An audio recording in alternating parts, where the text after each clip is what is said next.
Vamos lá. Tá gravando, né? Tá gravando, ok. Então, pessoal, vamos lá. Na aula passada, a gente falou sobre os carboidratos, né?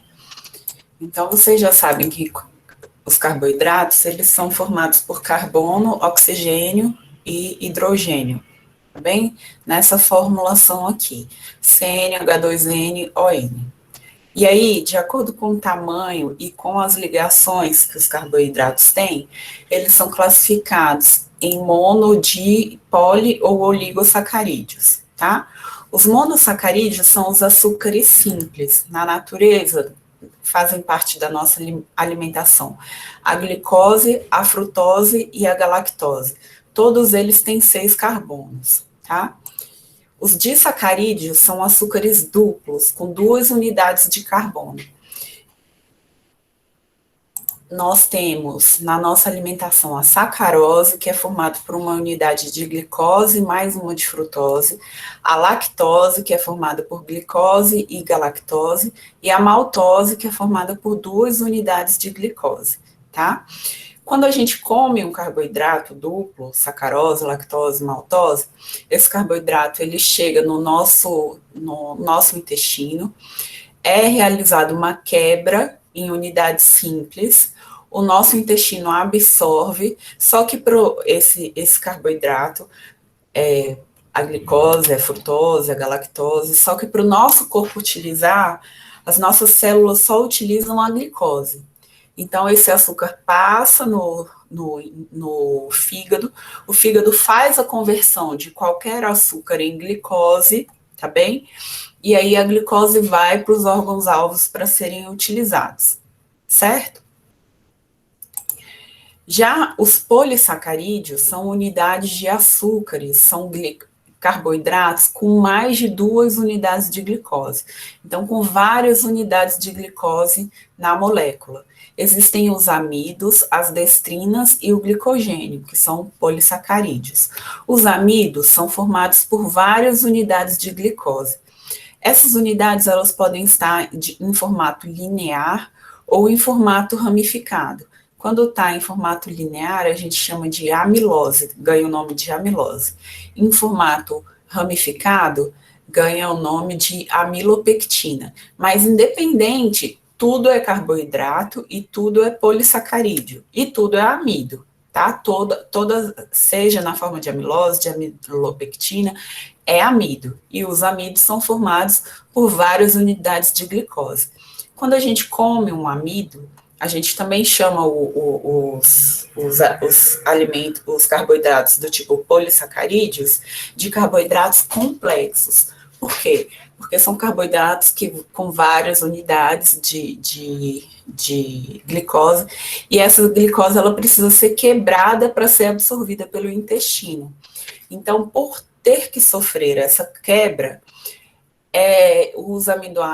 os carboidratos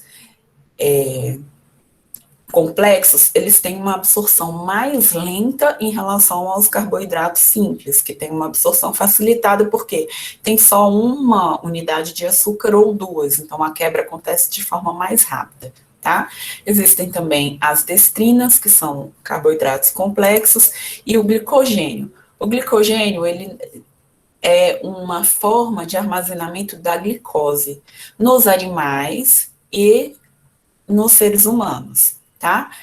A gente tem glicogênio no nosso corpo, na nossa musculatura, no tecido muscular e no fígado. No tecido muscular, essa glicose, esse glicogênio é utilizado para fornecimento de energia durante a atividade física ou de acordo com a necessidade, tá? Já no fígado, esse glicogênio, ele serve para fornecer glicose para o organismo em momentos em que o organismo não está recebendo essa glicose através da alimentação. Então, por exemplo, no jejum noturno que nós fazemos, né, a gente janta e dorme. No período noturno, para a gente manter a nossa glicemia o corpo utiliza desse glicogênio hepático, vai quebrando essas unidades de glicose, fazendo a glicogenólise ou gliconeogênese, que é a nova obtenção de glicose a partir do glicogênio, para que haja uma manutenção da glicemia, da quantidade de açúcar circulante no sangue. Até aqui está tudo bem?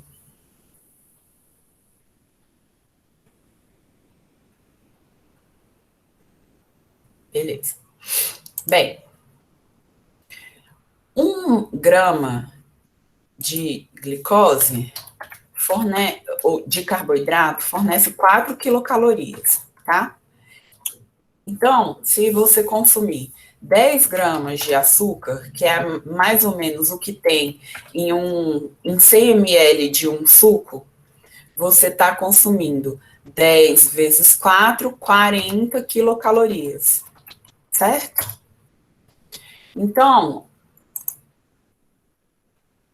a recomendação é que se consuma entre 50% e 60% de carboidratos, de calorias provenientes de carboidratos em um dia, tá?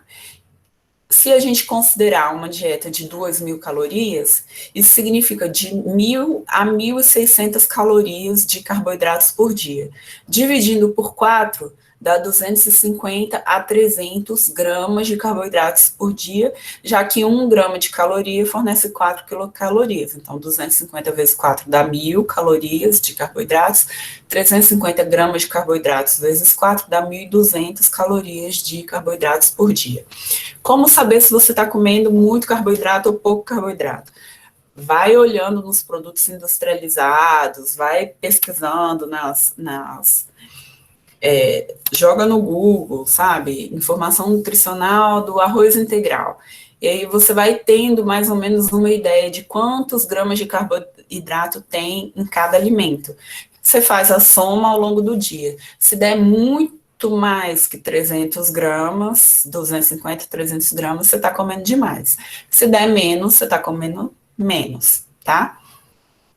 A barriga crescendo também é uma forma de análise, né?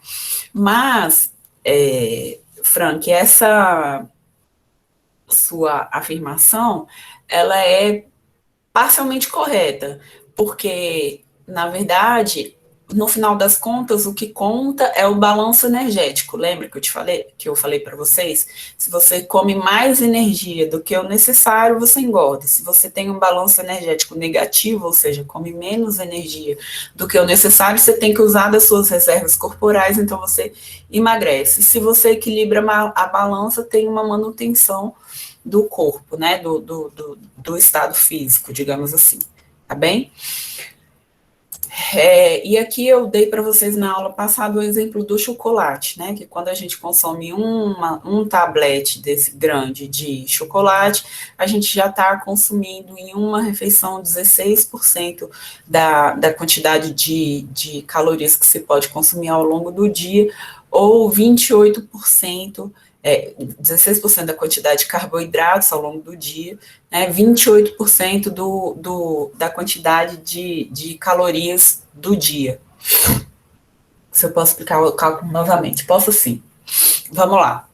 Qual parte, Giovana? Essa aqui ou essa aqui?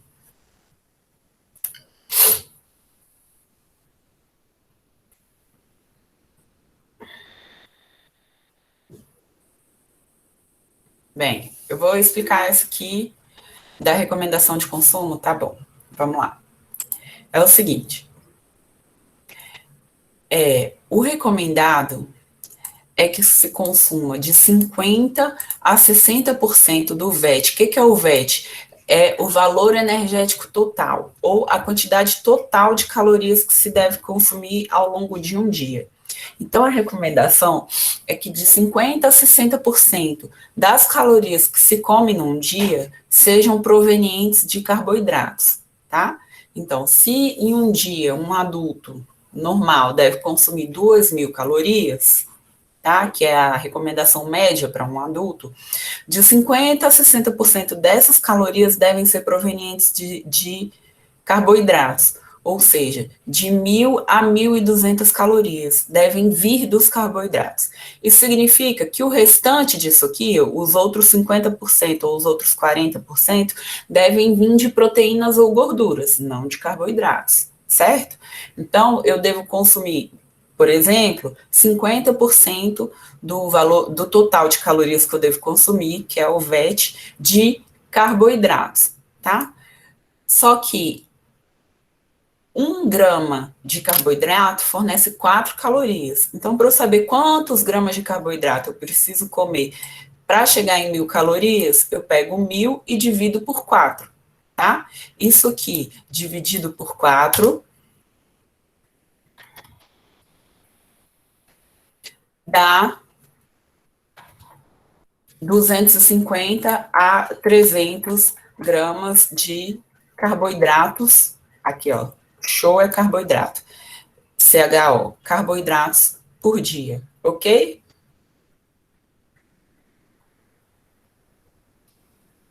Beleza. Então, hoje a gente vai falar sobre os oligosacarídeos. Professora, o que são oligosacarídeos? São carboidratos? São. Só que são carboidratos que não são hidrolisados, ou seja, que chegam no nosso intestino e a gente não consegue quebrar. Se a gente não consegue quebrar, eles não fornecem calorias, tá? Por quê? Porque a gente precisa quebrar o carboidrato para que esse carboidrato seja convertido em glicose e assim vire caloria no nosso corpo. Se a gente não consegue quebrar esse carboidrato, pensa, é uma coisa que entra e sai da mesma forma, sem sofrer quebra, sem ser digerido. Esse tipo de carboidrato a gente chama de fibras, tá? Então, eu estou falando aqui dos oligosacarídeos ou fibras, tá bem? Então, as fibras, elas não são hidrolisadas e logo não são fontes energéticas. Então, por que que é importante comer fibras? Por quê?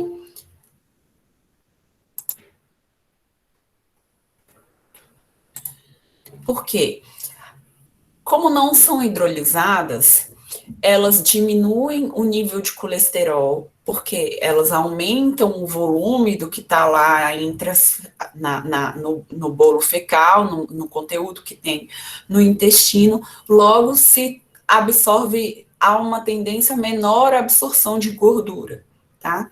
Ela facilita o controle glicêmico, por quê? Porque ela tem uma digestão lenta, ela deixa o processo digestivo mais lento, então ela aumenta a saciedade. Como a fibra entra e sai da mesma forma, ela aumenta o volume do bolo fecal. Então ela acaba sendo um fator de proteção para o funcionamento do sistema digestivo, diminuindo a incidência, por exemplo, de câncer do intestino grosso, de câncer de vesícula, entre outros, tá? Além disso, ela ajuda também no controle glicêmico. Por quê? Deixa eu tentar explicar para vocês.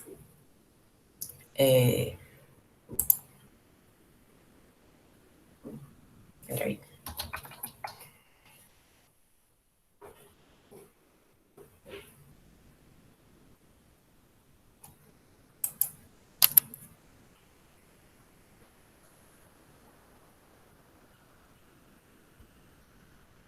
Continuam vendo minha tela, né?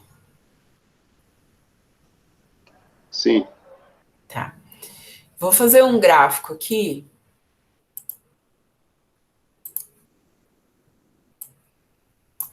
Isso aqui é um gráfico, tá? Aqui é a glicemia e aqui é o tempo, ok? Nossa glicemia, ela tende a ficar sempre mais ou menos por aqui, que é o 70, certo? De 70 a 80 é a nossa glicemia em jejum. Então, a gente acorda em jejum, nossa glicemia está aqui, ok? E a gente vai vivendo. Enquanto a gente está aqui, quem que está fornecendo e está em jejum? Quem está fornecendo essa glicose? Essa glicose a gente está obtendo da onde, se a gente está em jejum? Do fígado? Do fígado, exatamente, a partir do glicogênio, ok?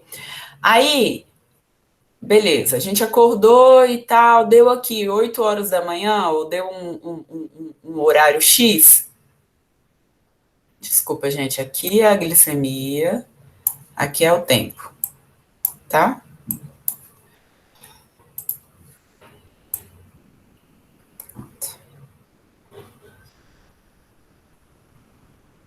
Então, o tempo vai passando aqui, a nossa glicemia tá aqui, beleza? Aí, chega aqui, a gente vai fazer alguma refeição. Se a gente consumir, por exemplo, uma Coca-Cola, um suco de uva, a nossa glicemia. Peraí. A nossa glicemia vai fazer assim, ó. Tum! De uma vez. Aí o nosso corpo vai liberar a insulina e essa glicemia vai cair rapidamente também. E a gente vai voltar aqui para o estado em que a gente estava antes. Por quê? A gente come uma coisa, fonte de açúcar, o nosso corpo libera a insulina, que é o hormônio que joga a glicose para dentro da célula, a insulina começa a agir aqui e a nossa glicemia vai caindo, certo? Isso aqui é se a gente consumir, por exemplo, um suco de uva, ou uma Coca-Cola, ou sei lá, uma coisa com muito açúcar, um café com açúcar, que seja. Se eu tomar uma xícara de café com 10 gramas de açúcar, açúcar mesmo, a sacarose, é isso aqui que vai acontecer, tá bom? Agora, se ao invés de tomar um suco de uva, eu consumir a uva tem fibras, a uva tem casca, a uva tem um pouco de. Tem casca nas suas fibras, ela tem sementes, enfim, ela não é um carboidrato simples, não é o açúcar simples, o açúcar não está ali já disponível para absorção. O corpo ele precisa premer, por causa da presença de fibras, né, que é um carboidrato não hidrolisável, o corpo precisa ir digerindo essa uva aos poucos. Então, ao invés de ter essa subida da insulina, né, da glicemia de uma vez, se a gente come uma uva, no mesmo horário, a curva da glicemia vai ser mais ou menos assim. Certo? Aqui continua reto, tá? Por quê? Isso aqui é se a gente consome uma uva. Ou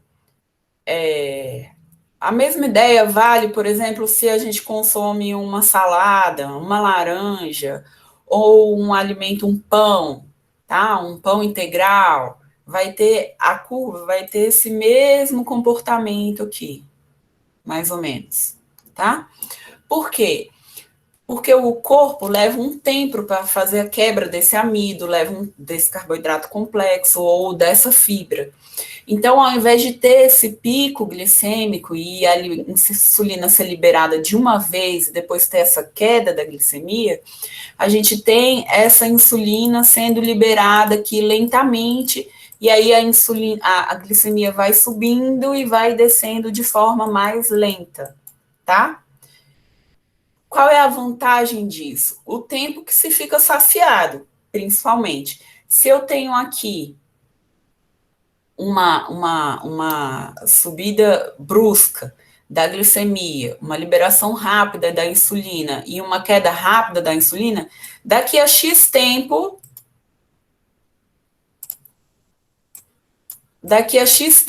eu tô com fome de novo, tá?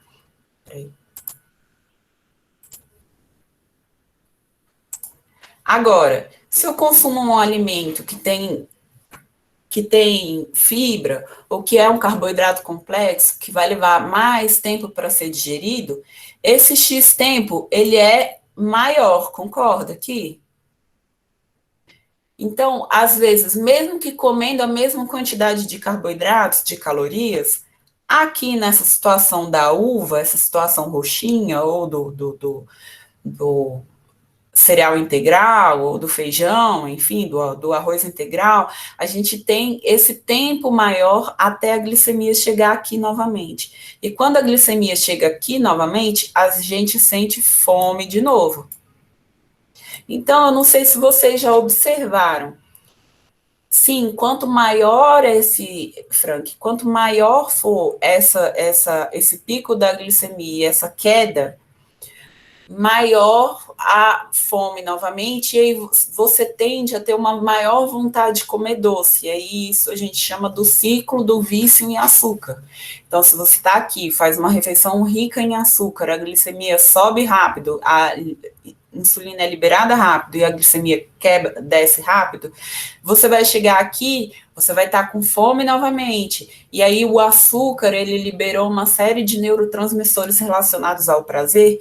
Quando chega aqui, você já está sem a percepção desses neurotransmissores, e aí sente fome de novo. Se você vai lá e come uma coisa rica em açúcar, em carboidrato simples de novo, isso sobe de novo, e desce de novo, e sobe de novo, e desce de novo, e assim a pessoa vai ficando viciada em açúcar, e o corpo vai ficando muito cheio, ou com uma produção, ou com uma exigência muito grande do pâncreas, de insulina, para fazer a liberação, né, para jogar esse açúcar dentro da célula.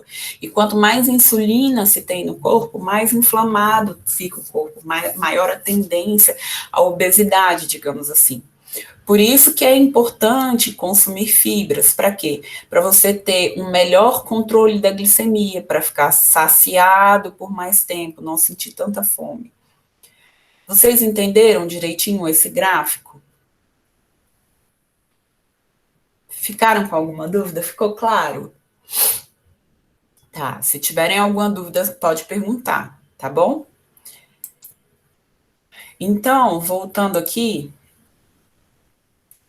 para a nossa aula, existem dois tipos de fibras, tá? Nós temos as fibras solúveis e as fibras insolúveis. As fibras solúveis, elas absorvem água na forma de gel. Então, é a fibra que está presente em gomas, nas mucilagens, por exemplo, na aveia, nas algas, nos frutos do mar, tá bem? Por exemplo, a gente tem a pectina, que é encontrada na maçã, em algumas frutas cítricas, no morango. Para mim, a melhor preparação, ou o melhor ingrediente para visualizar o que são as fibras solúveis é a aveia, que absorve a água e forma gel. Então, se a gente pegar uma xícara e colocar a aveia aqui, ó o meu café, colocar aveia e colocar água, o que acontece? Dá uns 20 minutos, ou se você aquecer ainda, você tem a formação de um gel, a preparação fica gelatinosa, não fica? Não vira um mingauzinho? Se você põe a aveia com água, ela absorve a água e vira um mingauzinho. Por quê? Porque tem presença ali de fibra solúvel, tá? Então, isso acontece com a aveia, isso acontece com a chia, isso acontece com as algas de maneira geral, tá? Agora, as fibras insolúveis é a que está presente, por exemplo, no alface, na rúcula, nas cascas de frutas. Então, você pode pegar um alface e jogar ele na água. Você pode deixar ele o dia inteiro lá. Ele vai continuar sendo alface. Ele não absorve água, ele não forma gel, ele não nada, tá? Então, do jeito que ele entra, ele sai. Eu não sei se já aconteceram com você que está gravando a aula, essa aula eu não deveria pôr no YouTube, mas eu não sei se já aconteceu com vocês, de vocês comerem milho num cachorro quente, numa preparação. Se você não mastigar direitinho o milho, quando você vai ao banheiro, você vê o milho lá. E todo mundo vê, porque todo mundo olha para o cocô, é fisiológico. Todo mundo faz cocô, olha para o cocô antes de dar descarga. Então, se você comer milho, você vai achar o milho lá no dia seguinte, se você não mastigar direito. Por quê? Porque aquela capinha por fora do milho é fibra insolúvel. Do jeito que entra, sai. Agora, se você mastigar o milho, aí você coloca a parte interna do milho, que é o amido, em contato com as enzimas que fazem toda a digestão. E aí isso não acontece. Por isso que comer milho é diferente de comer, por exemplo, o cuscuz, porque no cuscuz você já tem a farinha do milho. Então você já perdeu aquela fibra que tinha ali na casca do milho. Então isso não acontece. Se você comer cuscuz no dia seguinte, você não acha o cuscuz lá, mas o milho você acha. O alface você acha, a couve você acha. Se você não mastigar direitinho, para facilitar a digestão, né, você consegue achar a folhinha, o que quer que seja, meio que inteiro lá no que você produzir no dia seguinte, tá?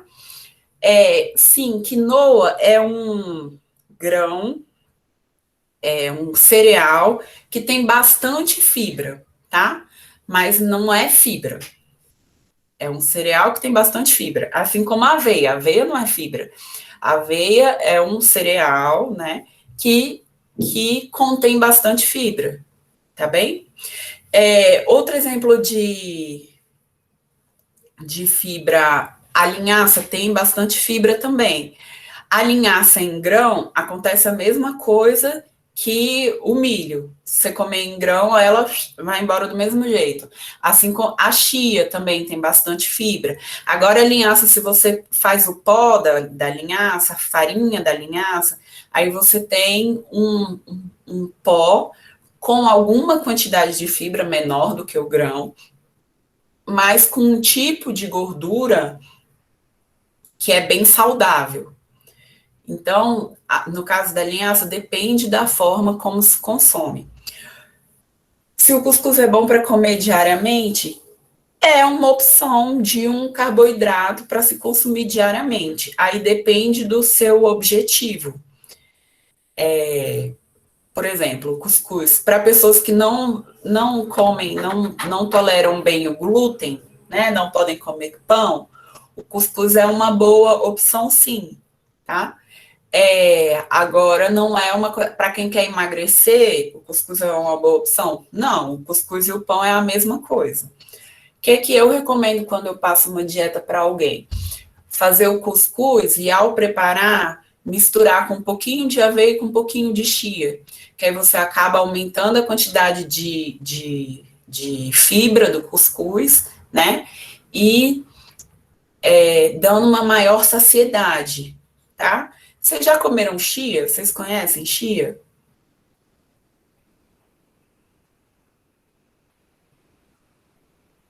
Chia é um grãozinho pretinho que também, se você jogar na água, ele, ele absorve água e forma um gel, tá? Por que é bom consumir, vir uma gelatinazinha? Por que é bom consumir chia? Porque se ele se forma esse gel na água, no copo, ele forma esse gel também durante a sua refeição no seu estômago. Então, se ele incha, né, e ocupa um maior volume no estômago, você come menos de outros alimentos. Então, é uma opção interessante para quem quer perder peso.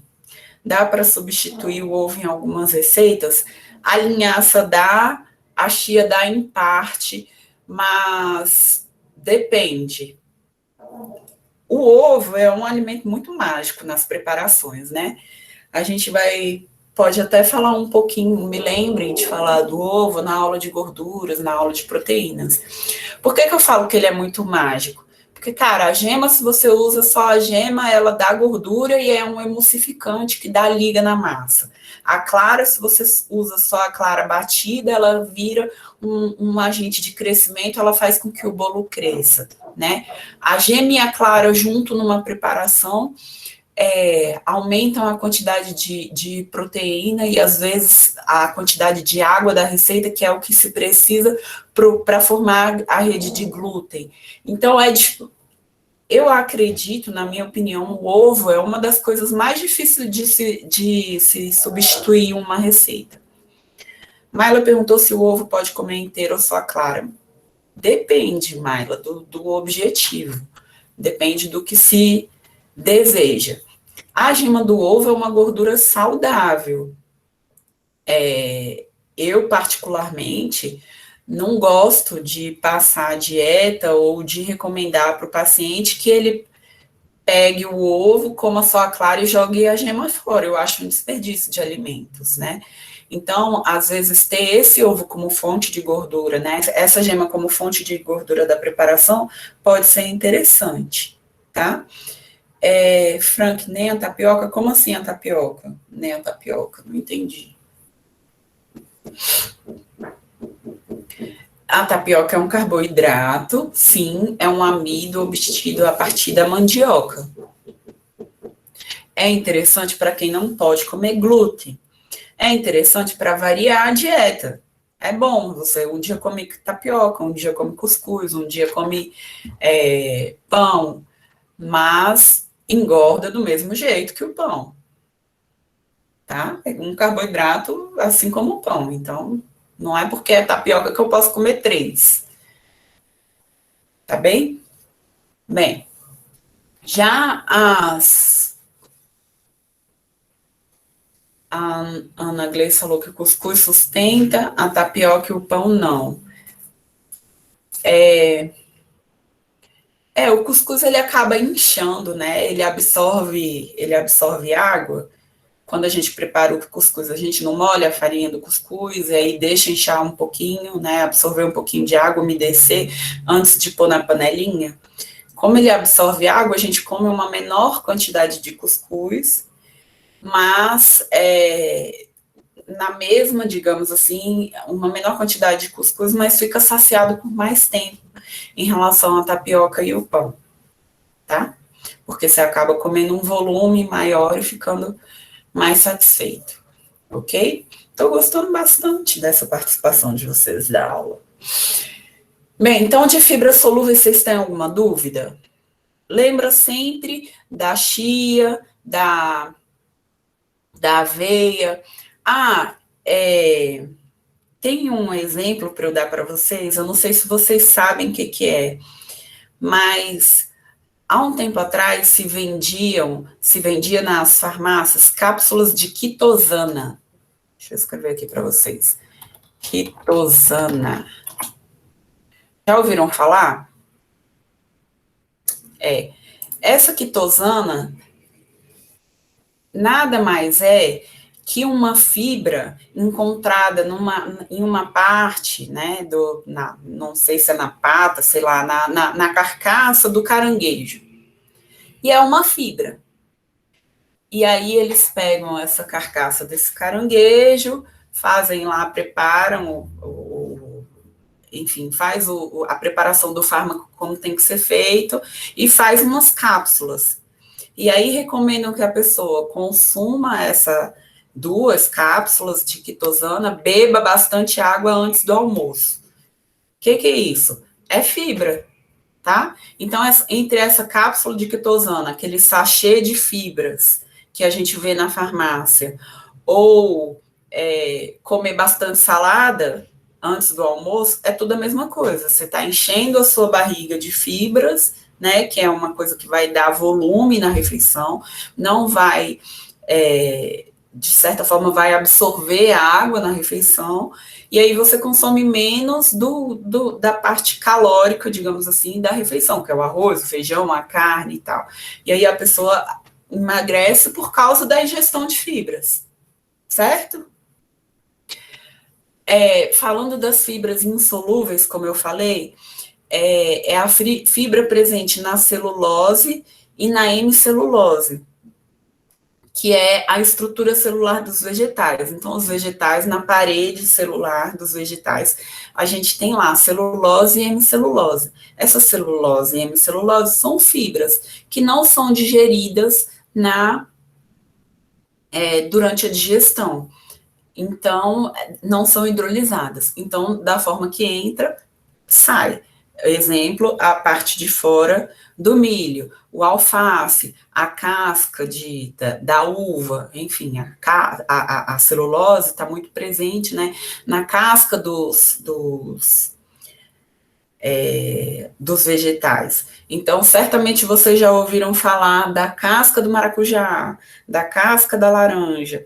O que é? Porque a casca do maracujá, o pó da casca do maracujá é bom para diabetes. O que é isso? É fibra, tá? É oligosacarídeos, que quando você consome, você tem um melhor controle glicêmico. Por quê? Porque você coloca aquele pó lá cheio de fibra, a sua curva glicêmica ela vai ser mais achatada, vai ter um pico menor, né, da glicemia, uma liberação menor de insulina. Então, para o controle glicêmico, ajuda, a emagrecer ajuda também, ok?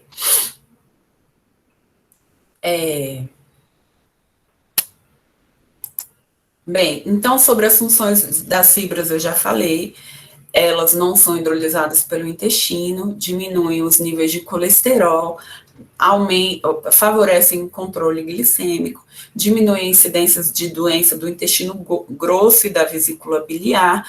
Por quê? Porque acaba sendo um fator de proteção no intestino, porque aumenta o bolo fecal. Então, aumentando o bolo fecal, o corpo faz menos, agride menos o intestino para conseguir defecar, né? E assim machuca menos o intestino, diminui o risco de incidência de câncer e aumenta a saciedade, por ter esse efeito de absorver água ou de dar volume à refeição, aumentando a saciedade, ok?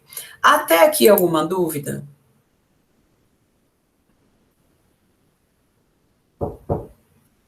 Oi. Vai com Deus, Lud. Eu tenho que te pagar, né? Ô, gente, me dá um minutinho aqui. Um minuto. Eu ia sair de fininho, mas eu tenho que carregar meu cliente.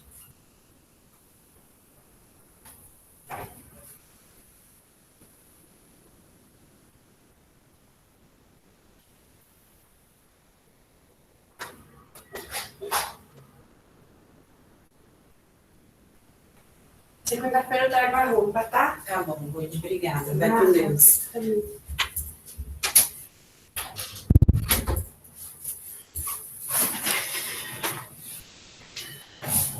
Desculpa, gente. Tá, então em relação aos oligosacarídeos, vocês não têm dúvida, certo? Além dos oligosacarídeos, existem os fruto-oligosacarídeos, tá?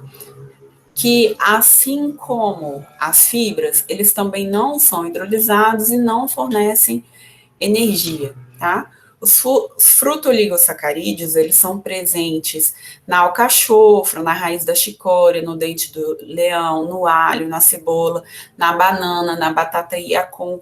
A melhor fonte, ou a que a gente mais conhece, de fruto-oligosacarídeos é a biomassa de banana verde, tá? Que é um amido resistente. Por que a gente chama de amido resistente? Porque é um amido, tá? Mas que não é hidrolisado, ele não é quebrado. Por que só na banana verde? Porque à medida que a banana vai amadurecendo, esse amido ele vai sendo quebrado e vai sendo transformado em frutose. Então, na banana madura, o amido já foi transformado em glicose, você não tem a presença do amido resistente, tá? Que é o amido presente na banana verde. Entenderam? Então, na banana verde, a gente tem o amido, que é um amido resistente. Por que tem esse nome, resistente? Porque ele não é hidrolisado, tá bom? E aí, por exemplo, eu gosto de fazer ou de recomendar, se a gente estivesse tendo aula prática, a gente faria, na aula prática, a biomassa de banana verde. Como que se faz a biomassa de banana verde? Você pega a banana verde, não tira a casca, só corta esse cabinho aqui, que segura a banana no cacho, coloca ela na água de pressão e deixa ela cozinhar na panela de pressão e deixa ela cozinhando lá um tempão. Maila, explica então pra gente, já que você faz, como que faz a biomassa de banana verde, por favor. Boa tarde, professora. Vocês estão me ouvindo? Primeiramente, a gente higieniza a banana. Quando eu faço aqui em casa, higienizo. Depois eu corto, não tiro a casca. Só eu pego, boto na pressão, deixo ela ferver um pouco, porque é melhor. Quando ela começar a ferver, eu coloco a banana e eu deixo 25 minutos. Se eu ver que não tá bom, que não tá macio, a gente pega e enfia um garfo, né? Deixa a pressão sair, aí a gente bota um garfo. Se tiver molinho macio, a gente apaga, aí deixa secar, aí tira a banana, né? Descasca e passa no processador. É assim que eu faço. Quando passa no processador, vira um purezinho, né? Vira um purezinho, dá para você usar com várias coisas, dá para você fazer uma vitamina, se quiser, botar no bolo, fazer um bolo. Eu gosto de fazer bolo de frigideira com biomassa. E pode variar, pode fazer várias coisas também. Então, essa biomassa, ela não fica com gosto de banana. Não fica com gosto, não tem gosto. Não tem gosto de nada, na verdade. É um purê com gosto de nada. E a gente pode comer puro também, se você quiser. É bom comer puro. Aí, a gente pode usar para fazer bolo, para fazer uma receita, para, não sei, fazer um pavê, um brigadeiro, uma coisa que vai muito açúcar. Quando a gente coloca a biomassa de banana verde, a gente equilibra, porque está colocando lá um volume de uma coisa que não é hidrolisada, então que não fornece calorias. E assim você acaba tendo uma preparação final com a quantidade menor de açúcar e de calorias. Entendeu, Giovanni? Se vocês colocarem no Google receitas com biomassa de banana verde, vai ter um monte de coisa, tá? E aí a indústria, para facilitar nossa vida, desenvolveu o pó da biomassa de banana verde, que tem um povo que chama de farinha de banana verde, que nada mais é... Vocês continuam me ouvindo? Porque começou uma obra aqui horrorosa. Tá. Que nada mais é do que essa biomassa que a Maila falou, desidratada e transformada em pó. E aí você pode, é mais fácil, né? Porque dá para comprar, e aí você pode colocar esse pó junto da farinha do pão, junto com açúcar em alguma preparação, enfim. Numa preparação salgada também, você está aumentando a quantidade de fibras daquela preparação e logo tendo todos os benefícios que a fibra pode trazer. E aí, esse pó de banana verde, existe também o fruto oligosacarídeo a partir da batata Yacon. Ele não tem sabor e não alteram a viscosidade do produto. Eles resistem à digestão, mas o lado bom de consumi-lo, né, é que eles são fermentados pelas bactérias presentes no cólon. E assim, essas bactérias são as bactérias benéficas, são bactérias benéficas à nossa saúde. Então, no nosso intestino, a gente tem uma população de bactérias que hidrolisam esse fruto oligosacarídeo e também nos protegem, aumentam a nossa imunidade. Vocês já ouviram falar em alimentos probióticos, prebióticos? Esses fruto oligosacarídeos funcionam como probióticos, alimentando essas bactérias benéficas, e assim aumenta também a nossa imunidade, tá? Quando a gente está com uma baixa quantidade dessas bactérias benéficas, a gente chama de disbiose. Isso é um equilíbrio, um desequilíbrio da flora intestinal, ou seja, das bactérias que povoam o nosso intestino. E aí, quando acontece essa desbiose, a pessoa pode ter uma série de sintomas e ela nem sabe o que é. Então, às vezes, a menina tem muita vaginite, tem muito corrimento, ou tem muita dor de cabeça, ou tem muita, sei lá, muita rinite, muita alergia, ou tá acima do peso e não consegue emagrecer mesmo fazendo dieta. Às vezes é porque o intestino está povoado por bactérias ruins ou está com poucas bactérias boas, né? Essas bactérias benéficas, e aí o corpo fica muito inflamado, por exemplo, tá? Então, alguma dúvida até aqui em relação às fibras, a frutoligosacarídeos, a biomassa de banana verde? Tá bem. Bem, qual o problema? A recomendação diária de consumo de fibras é de 25 a 30 gramas por dia, tá? Então, se vocês derem um Google aqui e escreverem aqui, ó,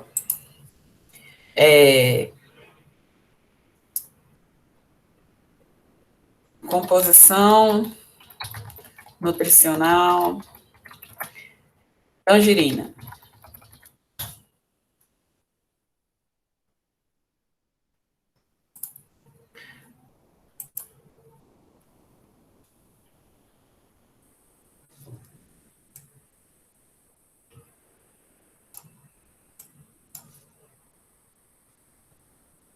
Vocês vão ver aqui, ó, fibras. 1,7 gramas de fibras, tá? Em 100 gramas de tangerina, que dá mais ou menos uma tangerina pequena, ok? Qualquer alimento que vocês queiram saber, vocês escrevam aqui. Composição nutricional, sei lá, fala um alimento aí, alguém.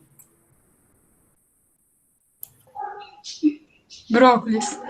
Brócolis. Aí vai ter aqui, ó, 4,6 gramas de fibras em 15 gramas de brócolis.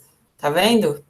Não, isso aqui é da farinha de brócolis liofilizada. Eu quero saber do brócolis mesmo. Aqui. 3 gramas de fibra em 100 gramas de brócolis. Composição nutricional do, sei lá. Mas se vocês pegarem um alimento tipo Neston, vai ter bem pouquinho. Ó, 1,1 gramas, até que tem bastante, olha, em 2 colheres de sopa. E aí, ao longo de um dia, se deve consumir de 25 a 30 gramas de fibras por dia, tá? Se consumir uma quantidade muito elevada, muito maior que isso, pode acontecer a pessoa pode ter diarreia, porque acelera muito o trânsito intestinal, e também por causa disso pode ter uma menor absorção de nutrientes. Mas assim, pela minha experiência, é raro uma pessoa consumir muito mais que isso aqui em um dia, tá? O normal é consumir menos, porque às vezes as pessoas não comem feijão, aí não comem fruta, aí não comem salada, aí quando vai ver não chega em 25 gramas de jeito nenhum, porque se a gente fica só comendo alimento amido, alimento processado,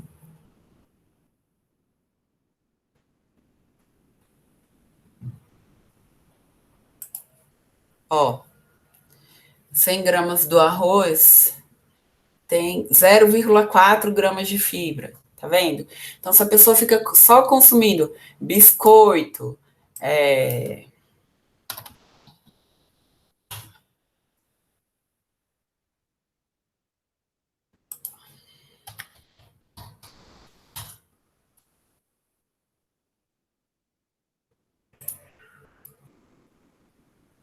quer ver? Ficar consumindo muito alimento ultraprocessado, que a gente vai ver daqui a algumas aulas o que é, vocês vão ver que dificilmente a pessoa chega nessa quantidade, ó, fibra alimentar de uma porção de 30 gramas, 0,8 gramas de fibras, tá vendo? Não tem como comparar um lanche, por exemplo, de um biscoito de meia porção de 30 gramas, de um biscoito que tem 0,8 gramas de fibras, com uma maçã.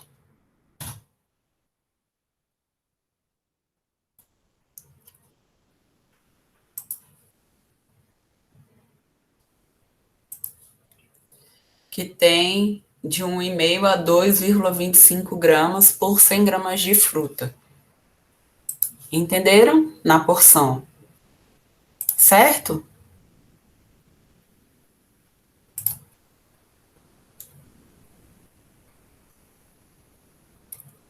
Bem, em relação aos carboidratos, quais malefícios de consumir menos? Amanda, você perde os benefícios de consumir, ou seja, você pode ter um trânsito intestinal mais lento, às vezes a pessoa fica com constipação, pode engordar, pode ter níveis elevados de colesterol, pode comer mais para conseguir se sentir saciado, enfim, é basicamente isso, tá? Aumenta o risco de câncer e assim por diante. Na atividade de vocês, já adiantando, né, que vocês vão fazer essa semana, eu vou passar para vocês a leitura de um artigo, que é um artigo bem tranquilo, assim. E aí vocês vão ver todos os benefícios das fibras, as fontes, a classificação das fibras, assim por diante, tá bom? Bem, voltando aqui, né, em relação aos carboidratos. Tá, Luciana, depois você assiste, eu já estou finalizando, se você me dá 10 minutinhos, eu termino a aula aqui, tá bom? Mas se você não conseguir, depois você assiste a aula, eu vou disponibilizar lá na nossa sala de aula, tá bom? Bem, falando de carboidratos, né, voltando um pouquinho aos carboidratos, não estou mais falando sobre fibras, tá? Estou falando de carboidratos simples, disacarídeos, polissacarídeos. Um consumo abaixo do necessário, ou seja, uma carência de carboidratos, pode causar hipoglicemia. A hipoglicemia, ela pode ser ligeira, moderada ou grave. Então, uma hipoglicemia ligeira é mais ou menos o que a gente sente quando está com fome, uma fome realmente fisiológica, né? Não aquela fome emocional, aquela fome que você não está com fome, você está com vontade de comer, que são duas coisas diferentes, tá? Então, você tem uma ligeira hipoglicemia, você sente fome, pode ter alguma fraqueza, um pouco de dor de cabeça, um pouco de taquicardia, uma sudorese, alguma coisa nesse sentido. Já a hipoglicemia moderada, ela pode causar tontura, visão turva, esquecimento, raciocínio lento, dor de cabeça, irritabilidade, marcha desordenada e sonolência. A hipoglicemia grave, ela já pode causar discurso confuso, a pessoa perde um pouco a consciência, né? Agressividade, a pessoa pode desmaiar, ter convulsão e causar até coma, tá?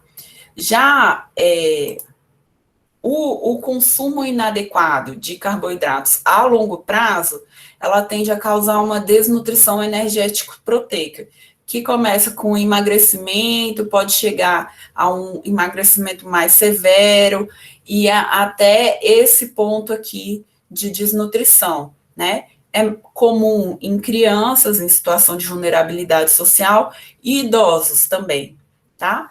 Então, pode causar emagrecimento, desidratação, anorexia, diminuição da consciência, falta de coordenação motora e assim por diante.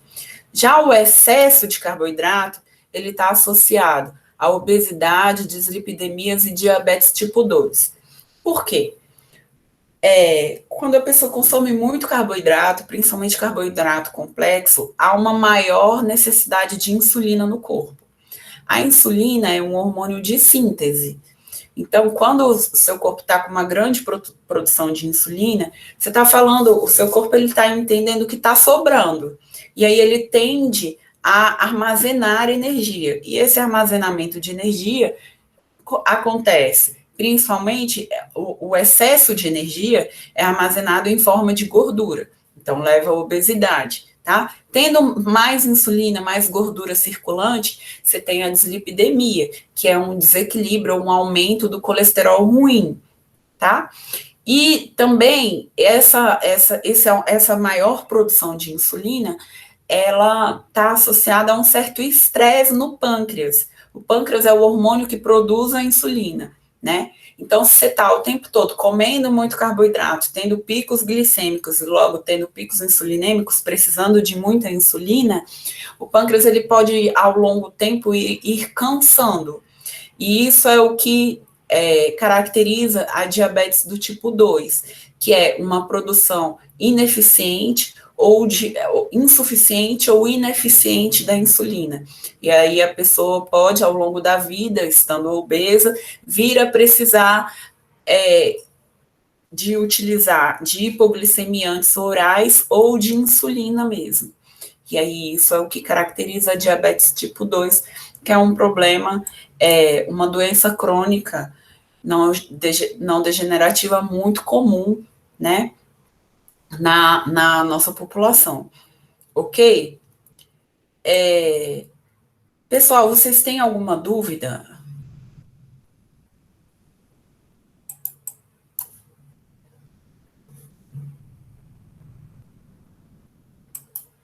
Não. Tá bem.